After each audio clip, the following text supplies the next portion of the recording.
Hi, I'm Randall Heyman, a mathematics academic. Welcome to my Corona Help playlists, where I make quick turnaround videos to help educators and students. If you'd like me to make a video for you or your students at either primary, secondary, or university level, then comment me below any of my videos or drop me an email and I'll try and help. Today, I got an email through this email address from I'm not sure how you pronounce this, Esther or Esther. But anyway, thanks for contacting me. And she was wondering if I might be able to help her with this calculating decryption key, or the decryption key, without using the GCD command. She mentioned that she's using MATLAB, which I'm not actually that familiar with. I tend to use Maple, but I don't think that's going to matter.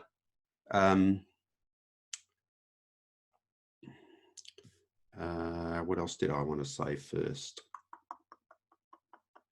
Yes, I have a video called RSA Code Made Easy.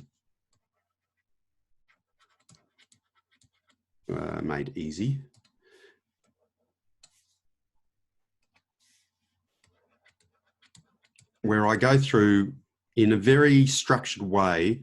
I think it's the 5 steps that you need to be able to program, to do, RSA code, to do the programming for RSA code. So I would strongly suggest you, Esther or Esther, to have a look at that video. It goes through it, but I'll give you a bit of a quick summary here. So what she's told me, she or he's told me, we basically start with a message M. So I'll just write up here, M is the message, and C will be the encoded message.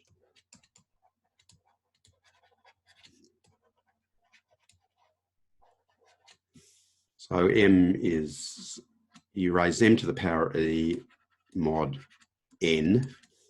So that'll get you C. So you put in M, which is the message, you get out C, which is the encoded message. And to recover it, you go M equals, you take the encoded message, raise it to the power of D. Once again, modulo N. So I'll just make a little point. I know in Maple that raising, so sort of huge powers, modulo, in the modulo world, so huge powers modulo requires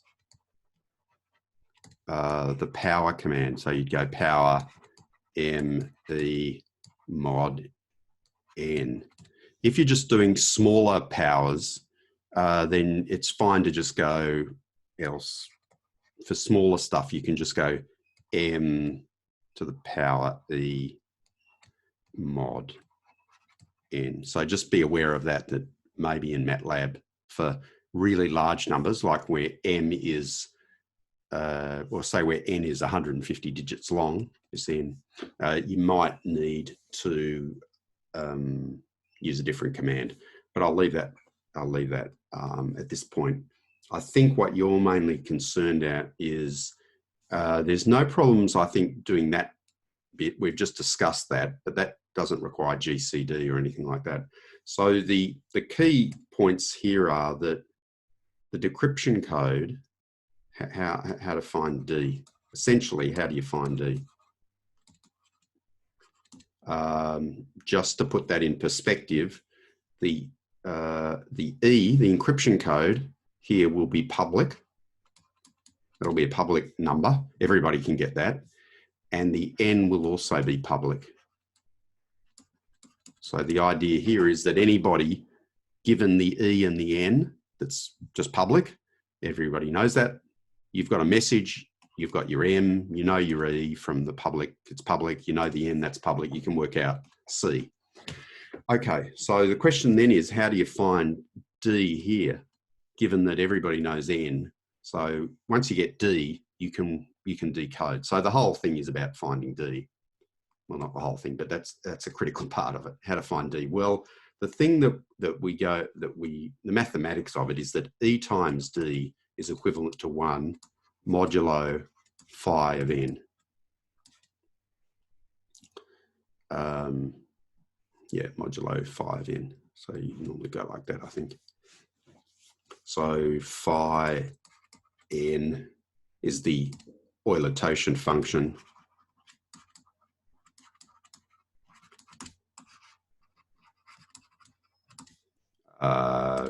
You could see my video. Euler-Tauschen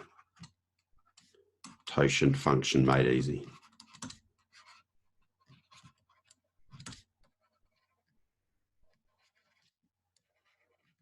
So I've got videos on all the component parts, the mathematical components of RSA code. Let me just rub out what this was from my previous one on ideals in abstract algebra. That's not going to be that helpful here. Okay, so what this is saying, essentially this is saying that another way to look at this is that the decoding is the inverse of the encoding key E modulo n, modulo 5n. So how are you going to work that out then? Well, what you do is you use the extended Euclidean algorithm. Once again, have a look at my video, Euclidean extended Euclidean algorithm made easy, or I think it's in the RSA code. You start off with the Euclidean algorithm. So let's just talk about that.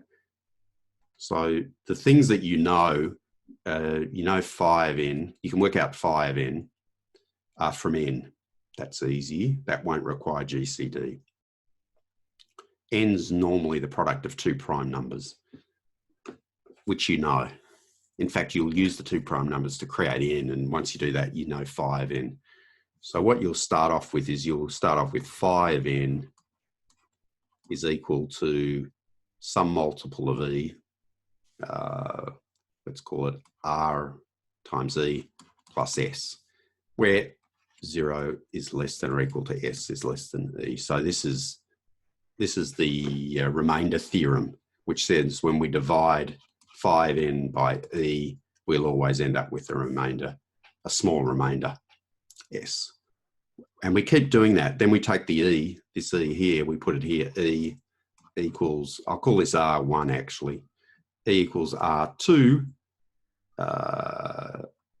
S, the S comes down here, plus the next thing, which I'll call that S1 actually. I'll call this S2. And you can just keep doing that. S1 equals R3 times S2 plus S3. And you keep doing that, and eventually it will end because you're getting smaller and smaller numbers. And if you can actually work out an inverse, if you can work out the decoding key, eventually you'll get something equals ... plus 1.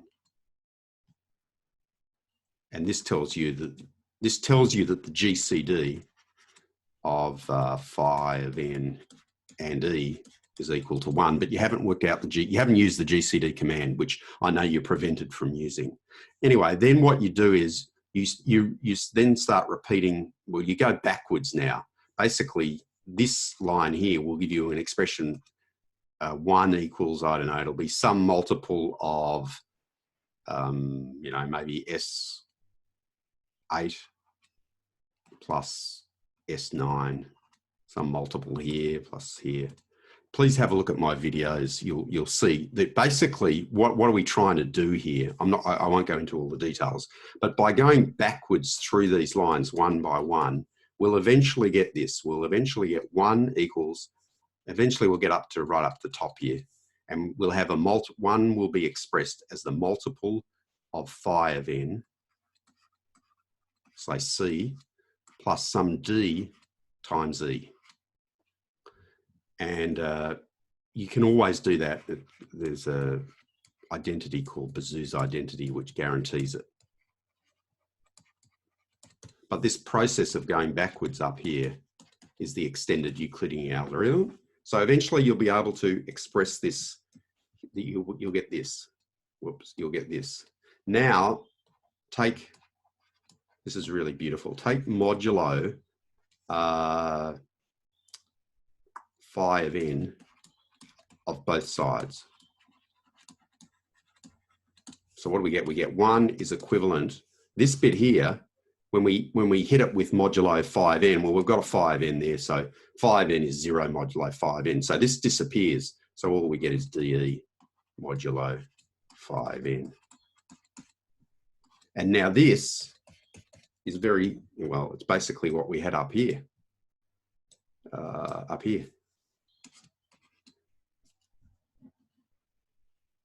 So this process that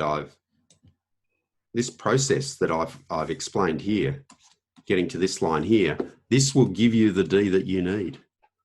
So by doing the Euclidean algorithm, then the extended Euclidean algorithm, you'll end up with this line, a line like this.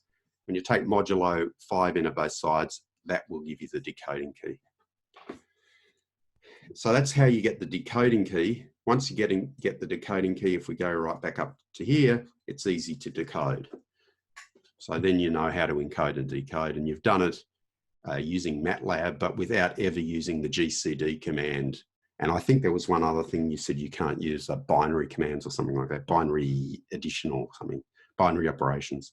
So anyway, I hope that will give you some ideas. You just said you wanted ideas at this point, so I think that will give you the ideas of how you attack it.